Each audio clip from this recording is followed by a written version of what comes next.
Guruve Gaura Chanjaya Darikaya Tadali Krishnaya Krishna Bhaktaya Tad Bhaktaya Namo Namaha Vancha Kalpatarubhyascha Kripa Sindhuvevacha Patitanam Pavanebhyo Vaishnavebhyo Namo Namaha Jai Shri Krishna Chaitanya Prabhu Nityananda Shri Advaita Gadadhara Shivasari Gaura Bhaktavinda Hare Krishna Krishna Krishna Hare Hare Hare Rama Rama Rama Hare Hare.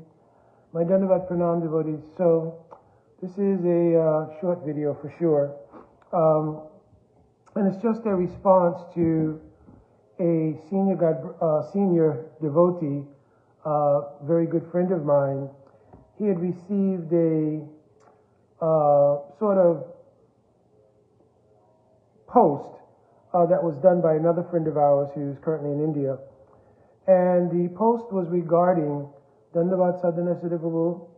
The post was regarding the idea of the Ritvik Vad by mentioning its correlation to the current standards of a similar thing in the Madhav Sampradaya.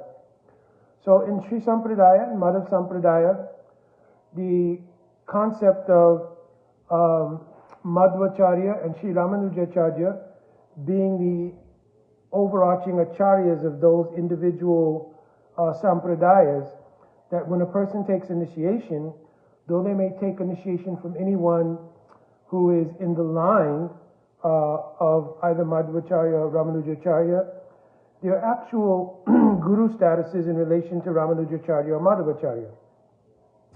So the person was mentioning in particular because Sriman Mahaprabhu accepted the line of Madhvacharya, that this is, of course, applicable to the idea of the posthumous initiations by our Srila Prabhupada post his Samadhi, and that those who would do the ceremony would be doing it as Ritviks or on behalf of our Srila Prabhupada. So, of course, this was a topic that was well debated and I think even to this day, still a divisive issue, so to speak. But I just want to give, in short order, some food for thought regarding conflating the idea that though it may exist in the Madhav Sampradaya, that it is applicable in the Gaudiya line. So, a couple of things. One, we see that Mahaprabhu accepted only two things from the Madhav Sampradaya. That was the idea of the eternality of the deity seva and the complete defeat of Mayavad philosophy or Advaita philosophy. Similarly, from Ramanujacharya, he also took two things, which were service to devotees and the practice of bhakti free from jnana and karma. From Vishnu Swami, he took complete dependence on Sri Krishna and the path of Rag Marg. And from Nimbaditya or Nimbharka, he took the idea of the high esteem of Gopi Bhav and especially the mood of taking shelter of Srimati Radharani. So from each of these sampradayas, Mahaprabhu took those things, not taking them in the sense that they don't belong to Mahaprabhu. Mahaprabhu is actually Bhagavan. So Mahaprabhu himself is the originator of anything that has to do with Dharma. Dharmastu Sakshat Bhagavat Pranitam. Dharma actually comes from Bhagavan. So, excuse me. So he took these two things from each sampradaya and synthesized them with the highest spiritual principle, which was delineated by he himself, Mahaprabhu, which is Achintya Ved Abed Tattva. So this teaching of Mahaprabhu, as opposed to Sudha Dvait, Dvaita Dvait, Dvait, right, and Vashishta Dvait, this was the culmination of the pure teaching, especially related to the path of Rag Marg, was Achintya Ved Abed Tattva. So, Sri Chaitanya Mahaprabhu, he demonstrated in his own behavior the importance, because Mahaprabhu could have said, having taken shelter of the line of Madhvacharya, that he would consider Madhvacharya to be his principal guru, but he did not. He considered that Ishvara Puripad was in fact his guru.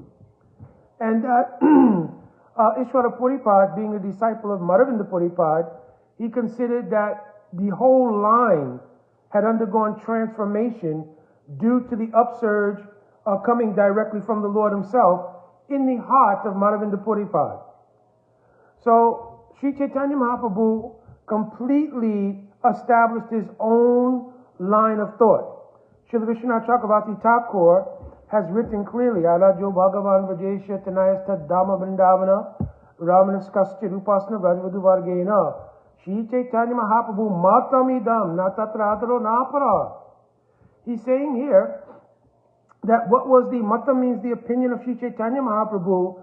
Vishwanath Chakravarti Thakur is saying he does not give credence to anything to exceed this opinion of Mahaprabhu and Mahaprabhu's Vichardhara, means the line of conception coming from Mahaprabhu. So in that conception of Mahaprabhu, Ramyaskaschit Upasana Vrajavadu Vargena, the worship of Radha and Krishna is the primary prayojan, or the goal. Not Vaikuntha, not Sarupya Mukti, Salokya Mukti, Sarsti Samipya. The primary goal in the line of Mahaprabhu is the attainment of Braj Bhakti, and in particularly the service to Srimati Radhika, or Palyadasi Bhav, or Manjari Bhav. This was the primary teaching of Sri Chaitanya Mahaprabhu. It's expressed in the verse, Anarpita Chirim Chirat Karunavati Nakalo, Samutpaitam Unata Ujjwala Rasa Swa Bhakti Sriyam. So Unata Ujjwala Rasa means the particular kind of mood called Madanakya Mahabhav of Srimati Radharani. Serving that mood, Swabhakti Sriyam, the beauty of Mahaprabhu's line is it gives access to serving that mood of Srimati Radharani as a Nitya Sakhi. Means like a Manjari, like a maid servant of Srimati Radharani. This was the primary Vichardhara in the line of Mahaprabhu. It does not exclude other rasas, because obviously Mahaprabhu had associates in Sakya Rasa, of course Sachima and Jagannath Misra and Vatsalya Rasa, so they are not excluded in the line of Mahaprabhu. It's that the prominent mood was this Palyadasi Bhav. The hallmark quality of Raga Nuga Shadan is four things. One is Sambandha. It means the idea of your particular relationship with Krishna and the idea of aspiration for a particular mood of service in Braj. The other thing is Lobh. It means greed for that particular type of relationship. The other is the Kripa Shakti coming from Radha Krishna Mahaprabhu, Guru Parampara, your individual Guru, to you. And the fourth thing I'm mentioning, because I want to give emphasis to it, is Anugatya. Anugatya means the relationship with Guru is not a relationship that is a temporal one that goes up to the point of liberation, and then once you're free from the material world, then you'll exist eternally in the Vaikuntha Lok in one of the four kinds of liberation that exist in Vaikuntha. In the Rag Marg, the relationship with Guru, as Narottam Das Thakur pointed out, Chakudhan Diloye Janami Janami Prabhu say, first of all, even from life to life in the stage of aspiration, the relationship with Guru is permanent. He's saying, my Guru, Lokanath Goswami, will come life after life as my Prabhu, as my master. So we don't consider the relationship with Guru to be a temporal one, but rather from the time of our initial Gata Sanskar, means the initial impression in Bhakti has come, then Sri Guru, from the time I have relation with Guru, that relationship is eternal. But more so, it is not only eternal in the sense that it exists in the entirety of my unfoldment in Bhakti, but Shri Radha Sanmukha Samsaking Saki Gana Nivasanim Satatam Tamaham Vande Shri Guru Rupam Param Saki. That actually that same person is my divine mode of service to Radhika in perfection. It's called Guru Rupa Saki. My Guru Dev has a swarup in relation to the service of Shri Rati Radhika for which I aspire. When I will obtain perfection, I will realize my Guru Rupa Saki in their Nitya Swarup, as I'm giving examples. Nayana Mani Manjari, Bhakti Saran Saraswati Thakur, Shri Vinoda Manjari, my Param Guru Dev, is Shri Bhakti Pradhan Kesha Goswami Maharaj is Vinod Manjari. My own Gurudev has also revealed this Sarup Shri Raman Manjari. So like this, if you go through our entire parampara, all the way back to Rupa Goswami's Rup Manjari, you'll find this succession of Guru to disciple, and the Guru being not only a temporal manifestation for the unfoldment of the disciple, but even in the disciple's perfection, becomes the guide of that disciple in the Nitya Seva, in their eternal Swarup.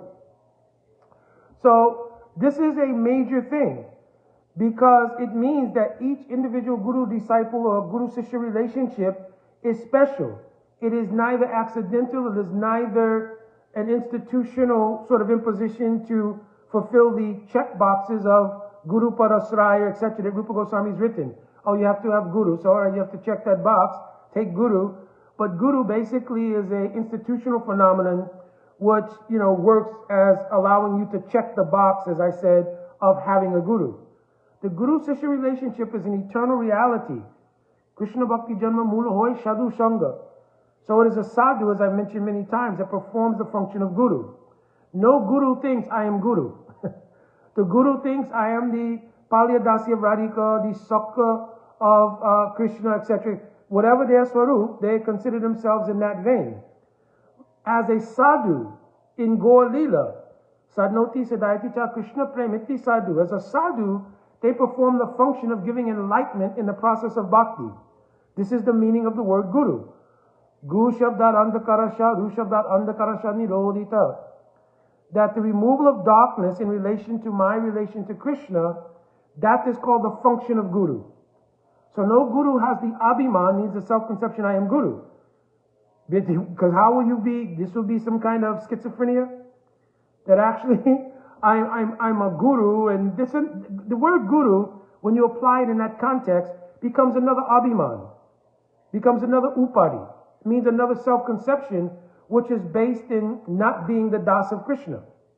Now, of course, in common parlance, someone may say, yes, I have disciples. Or someone may say, yes, this is my Gurudev. You understand? But the inner reality of the Guru is he is absorbed in his own or her own inner reality. This is my identity. But in the nature of Gaur Leela, I'm performing the seva of removing the ignorance of any person, establishing them in dasata to Krishna, and then further, especially at the time of Diksha, Divya Gyanam Yanta Shimanti Mantre, Bhagavad Sarup Gyanam Tena, Bhagavad Sambandha Visesh Gyanangscha, I'm giving specific realization of their relationship to Sri Nam, which was given first. So this is the function of Guru. That function continues into the spiritual realm, as I mentioned earlier, where one realizes the swarup of their Gurudev in the Nitya Lila. For 50 years, 60 years, or less for some cases, but at least for many devotees, 50 years, right, who, if they were early on affiliated with Srila Prabhupada and his institution, we were singing the Guru Ashtakam. In the 6th stanza of Guru Ashtakam, we're singing, Nikunjayuno ratikeli siddhai, yadalivi yutir apekshaniyai. We should contemplate the meaning deeply. My Gurudev is a siddha in Nikunja Seva. What is the meaning of Nikunj? When Radha and Krishna, they meet, they construct, it's called Vasak Sajja. They construct a place of their meeting. That place consists of an outer chamber and an inner chamber. That inner chamber is called Nikunj. It is in that Nikunj that the nature of the Samprayog, Milan, I'm not explaining these things because I don't know if it's appropriate for this forum here. But the intimate meetings, for lack of a better word, of Radha and Krishna take place in this Nikunj. The mood of the Palyadasis of Radhika is that they have access to seva even in that Nikunj. So Srila Vishwanath Chakravarti Thakur was glorifying his Guru, Radharaman Chakravarti. Oh, my Gurudev is Nitya Siddha Parika of Radhika, who is expert in the seva of Nikunj. Because Manjaris have so many sevas to do in Nikunj. If you read any of the granthas like Baba Sara Sangraha, Govinda Lilamrita, Krishna Bhavanamrita, Krishna's Kavira of Sri Vishwanath Chakravarti Thakur, and the Govinda Lilamrita of Krishna's Kaviraj Goswami, but especially in Baba Sara Sangraha, you'll see so many sevas that are done by manjaris, especially during Nisant Lila, Madhyanik Lila, Midday Lila, and during Ratri Lila at nighttime. So many services are done there. My Guru Dev is expert in these services. You understand? So how will we sing this day after day? What is the synthesis between singing this and my own reality in growing in bhakti? If you cannot synthesize the bhajan practice with the inner aspiration, then how will any unfoldment come? Understand? Just like I'm giving you an example, if a person is going to any educational facility because they have a deep desire to pursue a particular kind of career, as they approach every single thing in the curriculum of that institution, they approach it with the intensity of the desire for the outcome of obtaining expertise in that career. So there's a synthesis between what they're learning and what will be the outcome.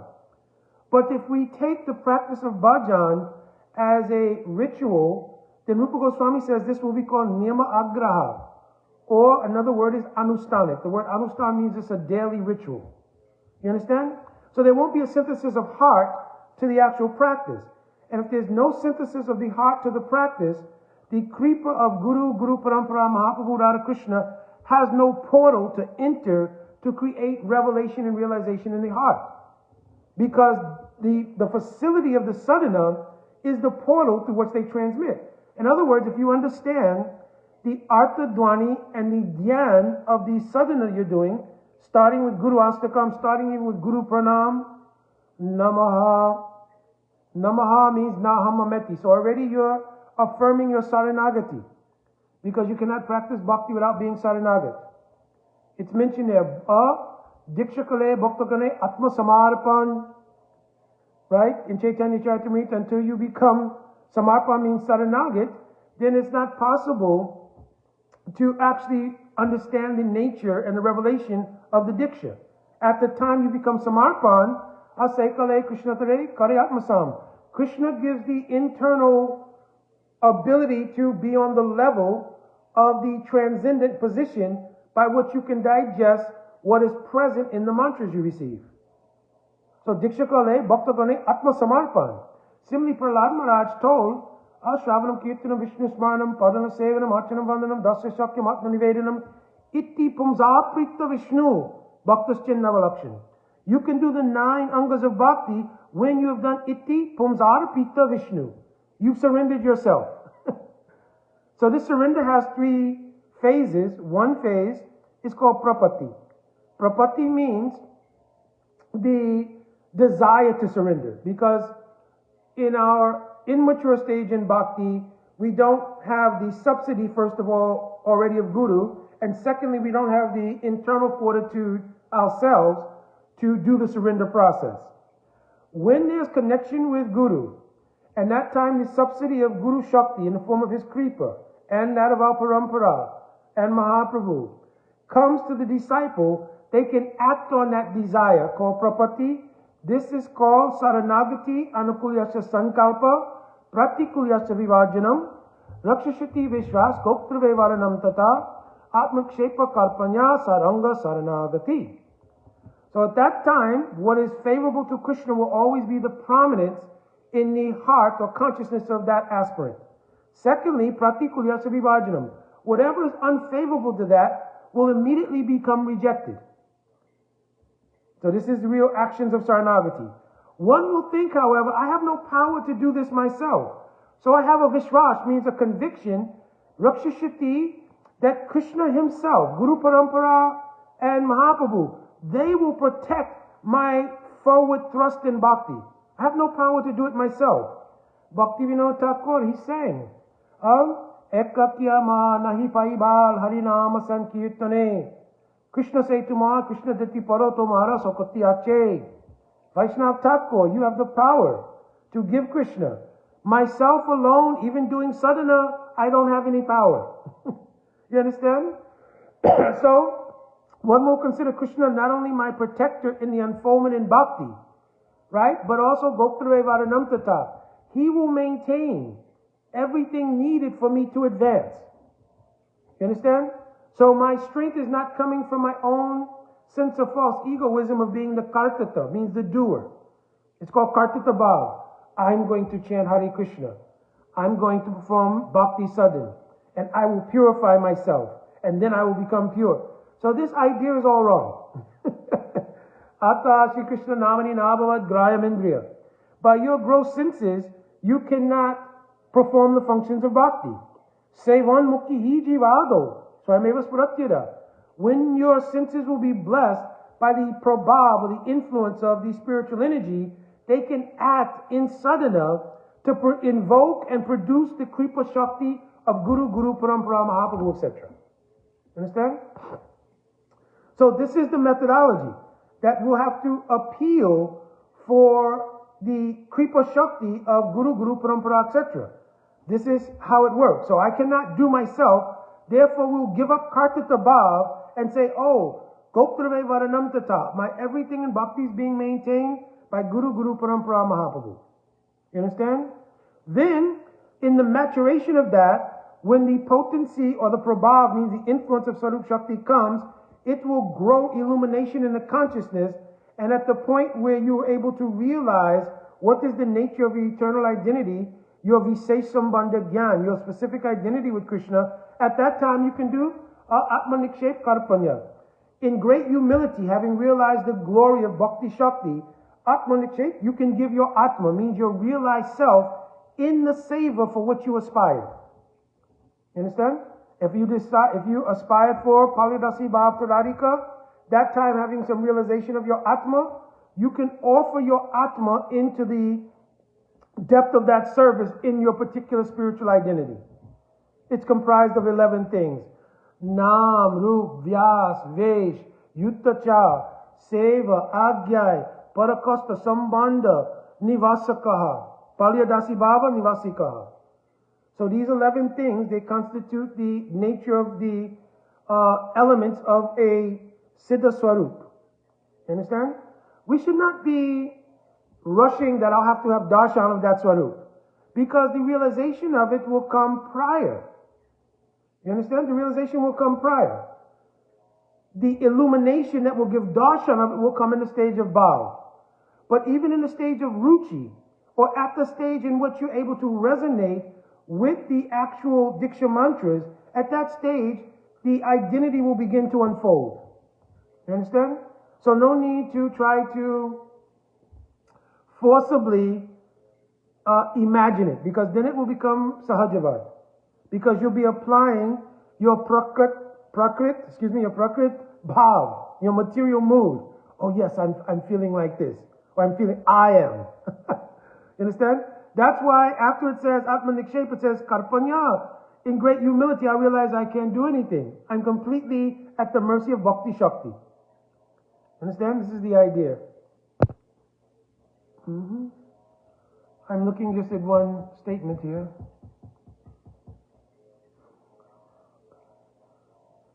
Yeah, so Prabhuji is mentioning what is the difference between Aham Karabhav, which means I am the doer, and Kim Karabhav. Kim Karabhav means like, Kim Kara means Kim Karomi, what can I do? It means the sense of being completely disposed to the seva of your Ishtadev. So, like in the Shishashtakam verse he's mentioning, Ayi Nanda Tanuja Kinkaram. So Kinkara means Kim Karomi. Please put me in a position to do whatever it is you desire. That's the meaning of Kim Karomi Bhav, or Kinkara Bhav. Whereas Aham Kara Bhav means I am the doer. This is why the statement is there in Bhagavad Gita. Prakriti kriya monani gunai kamani savasha ahamkara vimudatma kartamiti manyate. It is a vimudatma, means it is a bewilderment of the soul to think I'm the doer. Even in the material arena, we're not the doer. Everything is being carried out by the influence of the modes of nature and some desire emanating from the Atma. The combination of these two things with the concession of the Antaryami Super Soul to allow it to happen, this is how things are going. We're not the doer. So it is a state of bewilderment to think we're the doer in the external realm, material realm. It is also equally a bewilderment to think I am the doer in the spiritual realm. And actually, it's extremely problematic in advancement, Because devotees think, yes, I will do sadhan bhajan. I am doing my rounds. I am purifying myself. But you cannot. The purification comes from the Kriya Shakti, the power of Bhakti Shakti that is descending in Parampara. It is that same Kriya Shakti and Bhakti Shakti that removes anarthas. It is that same Bhakti Shakti which gives the taste ruchi. It is that same Bhakti Shakti which transfers that ruchi from ruchi in bhajan to ruchi in the object of bhajan or bhajaniyam. You understand? It is that same Bhakti Shakti which then crystallizes with the descent of Sarup Shakti, Suddha Sattva Viseshatma Prem Suyangsa Samyabha, Ruchi Bis Chittamasuniya. That ruchi that you had that is now matured melts away the whole false egoism and allows the descent of the pure egoism in dasitva in a specialized way or a specific way to crystallize and to give darshan of your nitya swarup in the seva abhilas which you've had and cultivated throughout your bhajan sadhan life. If you don't have sambandha gyan, that has to be given from Guru. You understand? Guru awakens a particular sambandha gyan based on the gata samskara ruchi that you have acquired in some life. In Bhakti Rasamrita Sindhu, Rupa Goswami brings this up. Yatotram asu ashwada viseshu lashmayipi. Rati vasanaya swadi bhashate kapi kasyachit. I think this is Bhakti Rasamrita Sindhu 2.538. He's saying here that how is it that Yatotaram, each of the different rasas, when they're seen from a neutral position, one seems higher than the other. Of course, from an experiential position, whatever rasa jiva has is completely satisfying to that jiva. There is no dearth in the feeling in any particular rasa. But he said if you look neutrally, because of the high mood of Radhika and the extreme pleasure derived by Krishna from that mood, it would seem that Madhurya Rasa is highest. So then he asked the question, though, then what determines? A similar question is asked in Brihad Bhagavatamrita. But here Rupa Goswami and Bhakti Rasamrita Sindhu is asking, then what Visesh Ulas Mayapi? What causes a particular Visesh Ulas means? A particular Ulas means like happiness or desire to arise in a particular jiva. So then Rupa Goswami answers, Rati Vasanaya Swadi. The taste that one has come from a previously acquired impression, Rati Vasana, of a particular mood.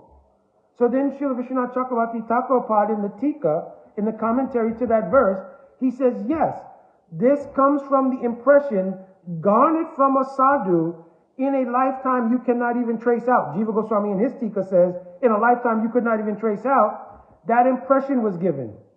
That impression is like a seedling, and it's created, Gata Samskar means a deep impression. Over the course of your time and unfolding in bhakti, it's that very impression which is nourished.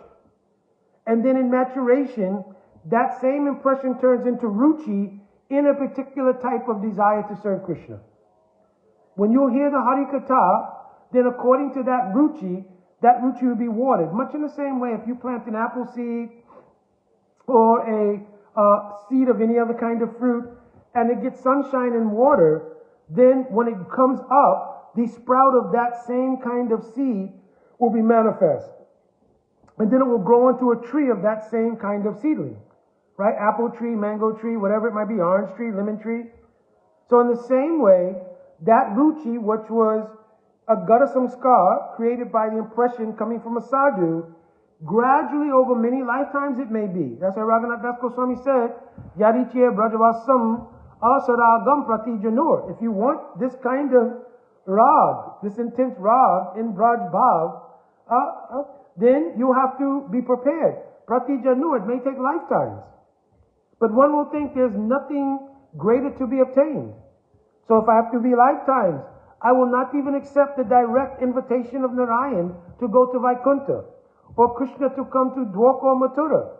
I will spend life after life doing deep sadhan bhajan only to gain this type of mood. You understand? So that particular kind of mood is what becomes nourished over so many lifetimes. Then when you start to become mature, just like when I'm giving the same simile, After a while, you can start to recognize what kind of tree this is. In the beginning, that seed is planted, but the aspirant is not clear what kind of seed it is. It's the seed of a tree. That's much akin to the idea, I am the Das of Krishna. This is a tree. As the aspirant becomes more mature and they're more trained in all Siddhanta, everything else, when the sprout of that tree comes up and he sees the leaves, then the aspirant can say, oh, these are the hallmark characteristics of this type of tree. These kind of leaves means it's an apple tree. The leaves of a mango tree are different. The leaves of an orange tree and the buds and so forth are different. So now you can differentiate what particular type of mood it is. And now you continue watering and giving nourishment. Just like Mahaprabhu told Sanatana Goswami, Mari Kanase Bijaropan, Shravanam Kirtale Jale, Koriye Shekon. That you should plant the seed. So planting means the recognition of acting on that impression. Plant that seed and water it by the hearing and chanting coming from a sadhu. You understand? That gives nourishment to that particular ruchi to grow. Finally, in the stage of Bhav, ruchi bis chittamasranya. That ruchi, which is now fully grown and provided the taste of its fruits, melts away the abhiman of being anything within the material world and fully envelops one in the identity they have internally. As long as they have an external body, however, the mood will be executed in Sadhaka Deha and Siddha Deha. So Rupa Goswami told, Seva Sadhika Rupena, Siddha Rupena Chatrahi, Tad Babalaptunakara, Raja Lokanusarta. So you'll follow Rupa Goswami and how he did bhajan, and now Goswami Varga down to your Gurudev in your Sadhaka Deha, in your internally realized body. And if you have not realized, in your internally aspired for spiritual body, you'll execute the sudden bhajan in the mood of Rupa Manjari. Therefore, we are called Rupanuga. My Gurudev is also in that line. So, I will be following the inner mood of my Gurudev. When we take Diksha, we receive the Guru Mantra, means Sarnagata Guru, and Guru Dhyan. It means in the Guru Gayatri Mantra, there's the Dhyan. Who is my Gurudev? Some indications are given, not fully, but some indications are given so the disciple can meditate and therefore Swajatya Snigdha. Then the affection of Guru and being in the same mood gives the facility for that soul or that aspirant, that Sishya, to grow in the mood of the Swajatya person who has that same mood whom they're aligned with. Understand? Prior to knowing what actually is your aspired for goal, then you'll practice as the Das of Krishna. And as purification comes from the influence, and you stay under guidance, because Anugatya is so important, gradually, the specification that we're speaking about, that will start to illuminate in the consciousness. If you do not get guidance, or you don't get good guidance, this will not happen, and it could be years and years, and the devotee has no real specific intent in their practice, only that I know I'm not the material body, and I know the material world is suffering. I want to get out of the material world, and if possible, go back home, back to Godhead. Exactly what I'm going to do there, I'm not sure. I'll love Krishna. You understand? But how will you love Krishna? And if you love Krishna in a particular way, how will you serve him? You'll have to hear all of this Siddhanta. Not only Tattva Siddhanta regarding the difference between the soul and the body, but Rasa Tattva. What is the mood of seva in the divine realm of Krishna, etc., etc. You have to hear these things. You have to hear these things, right? They should be heard in a progression according to your adhika ability to digest it. But just like with anything else, when you buy clothes for a child, no one ever buys clothes that fit exactly. You buy clothes that are a little bit larger to give the child a chance to grow into the clothes. Other than that, you'd be buying clothes every week, right? Because as the child is growing, they'll outgrow the thing immediately. So you always buy clothing that's just slightly larger so the child can grow into it. So in the same way, while you cover the basics of wherever the adhikar of that aspirant is, you also have to grow their adhikar by giving a little more beyond the adhikar so they can grow into that. This keeps two things happening. One is an inspiration in the practice, and two, a constant forward propulsion in bhakti. If you only teach, we're not this body, The world is suffering. After a while, this will become just a sort of, should I say? It'll become just like a model in the mode of goodness. I realize I'm not this body, the material world is miserable. I'm situated in a good position in the mode of goodness, practicing bhakti, and people will derive happiness from the mode of material goodness. So in Bhagavad Gita, it's mentioned there. What is this verse? Sukha sangena bhadati, jnana sangena cha.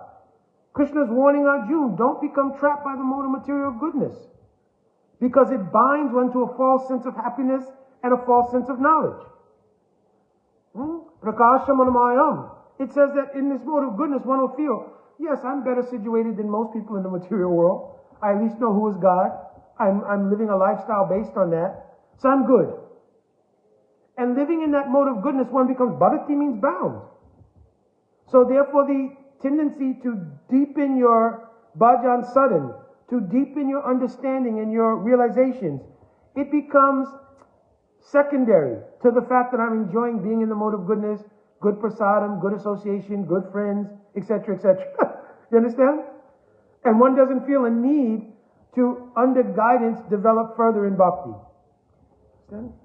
So, I did just want to make the original point that while in the line of Madhvacharya and even in Sri Sampradaya, there is the idea of the Acharya of that Sampradaya being sort of the guru for everyone, and everyone being Ritvik to the Sampradaya Acharya, that is not the model of practice in the line of Mahaprabhu.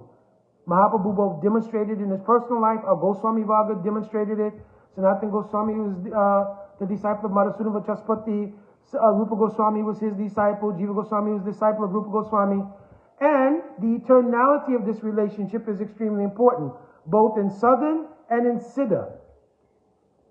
So there's no question that we will simply take the idea that I'm initiated by the Acharya of our institution, because also Acharya means the institutional Acharya, not only Sampradaya Acharya. Our Sampradaya Acharya is Madhvacharya. Our institutional Acharya is Srila Prabhupada. In Gaudiya Math, there's different maths, so the Acharya of that math. My Guru Parapadma was Acharya at one point for Gaudiya Vedanta Samiti, right? So, like this, the Acharyas of individual institutions, which are all one family of Mahaprabhu. If you go from your cousin's house to your other cousin's house, you're one family. You understand? So there should be no sectarianism in this way. You understand? So this is the actual mood of and importance of the idea of guru-disciple relationship in the line of Mahaprabhu. So we don't have an idea that, and in fact, the whole idea of the Ritvik stance came as an adjustment to a failing in Guru Tattva. In other words, when they saw that some people fell from the standard of Guru, as a reaction to that, and in an institutional consideration, they had the idea we should simply make Srila Prabhupada the Guru because we know the infallibility of Srila Prabhupada. But that's not a viable solution siddhantically. You understand? Everyone is under the guidance of Srila Prabhupada, just like we're under the guidance of Srila Rupa Goswami. But it doesn't mean we take away the essential processes. Guru Parasraya, Tasmat Diksha Shikshari Vishrambena Guru Seva. That process of Rupa Goswami is the first things in bhakti. So you have to take shelter of Guru. So the question here becomes, the Guru should be authorized. The Guru should have some realization, anywhere from Sastri Yukti, Suni Punya, Dridashara Yandra, all the way to being a Nitya Parika who's descended to this world. So these are the different expanses of the level of Guru. But Guru should be certainly Siddhantavit. Right? Siddhantavit means they should know Bhakti Siddhanta. Bhakti Siddhanta literally, and the Siddhantas of Bhakti. Means Rasa Tattva, Bhagavat Tattva, Jiva Tattva, Maya Tattva. They should know all Tattva Siddhanta. And they should also know, have some realization of their own inner reality. If they're not, how can they give you that sensibility? You understand? All right, I think I will conclude here so I can carry on with some other services. I so much appreciate there's many senior devotees on, and they can comment on the thread. and giving elucidations and corrections if necessary. Hopefully everyone is having very good Sadhan Bhajan. Also, we just passed the Advaita Saptami. So may the blessings of Advaita Acharya be on everyone. And then we have Nityananda Trayodasi coming up very soon. And of course, it's very important because I've often mentioned, if it was not for Advaita Acharya, because there's 5 truths in the Panchatattva. Panchatattva Krishnam, Bhakta Rupa Sarupakam, Bhakta Avataram Bhaktakyam, Namami Bhakta Shaktikam. So Sri Chaitanya Mahaprabhu is called the Bhakta Rup. That Bhakta Rup is the pinnacle of praying. That's why Mahaprabhu's Leela is called Praying Purushottam Leela. Shri Radha Pranay Vikriti Ladini Shakti Asmad. That the Ladini Vritti in the Madanakya Mahabhava Radhika has brought the nature of Radha Krishna's praying to a point where Krishna wants to experience what is the mood of Radhika. So this requires a reversal of roles. It means that the Vishaya Jati, it means the object of love, wants to be in the position of the repository of that love. So their love has transformed. Vikriti means transformed into one form, where Rasa Raj means the very embodiment of Krishna, and Mahabhav means the very embodiment of Radhika, take one form, which is called Shri Sachinandan Gaurari. Understand? So that Bhakta Roop descends to this world, but it is unavailable to any jiva unless they get the blessings of Akhanda Guru Tattva. Akhanda Guru Tattva Shri Baladev Ji. When Baladev Ji enters into the Audodja Leela, means the magnificent, merciful Leela of Gaur Rangamahaprabhu, he takes the form of Nityananda Prabhu. The demonstration of the extreme mercy of Nityananda Prabhu is manifest in the Leela of Jaggai and Madai. But if that mercy doesn't descend to the plane of the jiva, then he has no access, or she has no access. Therefore, Advaita Acharya, by his mercy, calls for the descent of that mercy in the form of Nityananda and the Bhakta Roop, Chaitanya Mahaprabhu. So he's called the Bhakta Avatar. Srimati Radharani herself descends as the power to transmit this mood of the Bhakta Roop to the jivas. And Srivas represents the embodiment of Bhakti Shakti. Bhakti Rasa Hridaya Tomata Srivasuchite. Srivas is called Srivas because he's the embodiment of Sri Bhakti Rasa in his own heart. You understand? Therefore, the initial pastimes of Mahaprabhu for Kirtan were done in the Srivas Angan.